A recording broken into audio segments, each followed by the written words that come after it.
Biye arabaye septembre kalo tile fɔlɔ san 2021 aw minnu sɔgɔlen bɛ Mali kibaru jabarani na bɔlɔlɔw kan ni wagati in na an bɛ aw fo dantɛ foli min na ni ye kibaru bamanankan kunnafoni suru waati selen aw bisimila. Politiki mɔgɔ caman jɛnnen tɛ ni kalata jɛkulu kɛrɛnkɛrɛnnen sigiliko ni Mali kura jɔli sigikafɔba ye. Minisiri ɲɛmɔgɔ ni jamana politiki mɔgɔw ye lajɛ kɛ juma tɛmɛnen. O kɔfɛ politiki mɔgɔ tɔw y'u ka hakilina kɛ laseli sɛbɛn ye ka ci furanjala fanga ma. O y'a jira k'u fɛ ko tɛ kalata jɛkulu kɛrɛnkɛrɛnnen sigili ye sanko sigikafɔba wɛrɛ Mali kura jɔliko la.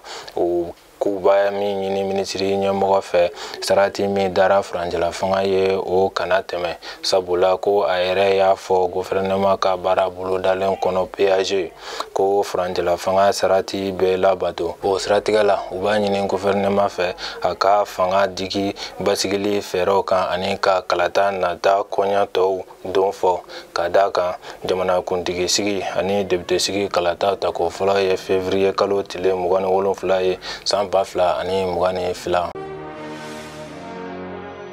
Gaz butane sɔrɔli bɛ ka gɛlɛya Bamako. A bɛ tile damadɔ bɔ gaz butane bɛ ɲini ka tunu Bamako kɔnɔ. I bɛ fɛn o fɛn sogolelen y'u bolo o bɛɛ ye baralankolonw ye. Gaz butane sɔrɔbaliya o ye Bamako Dakaro sira datugulen ye donibata mobiliw ɲɛ. Gouvernement fana kan ka dɛmɛ ni wari min don gazko dafɛ o tɛ ka di kabini san 2020. San 2021 daminɛni ni sisan cɛ fɛn ma sara o la. O ye gazitigiw ka juru hakɛ se sefa wari miliyari 8 ma gouvernement na. Bɛn tun kɛra a kan ko gouvernement ka sefa wari miliyari 5 sara jagokɛlaw ye san o san gaziko kunkɔrɔ. O dɔgɔya n'a ta bɛɛ a tɛ ka sara.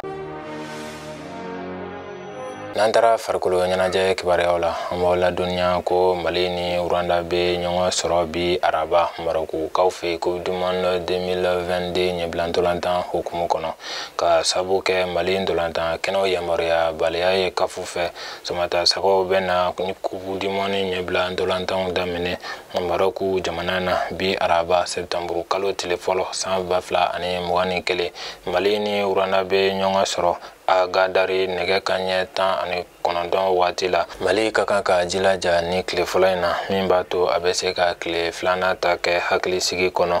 O bɛna kɛ ani Uganda cɛ septembre kalo tile 6 san 2021 Kampala Uganda faaba la.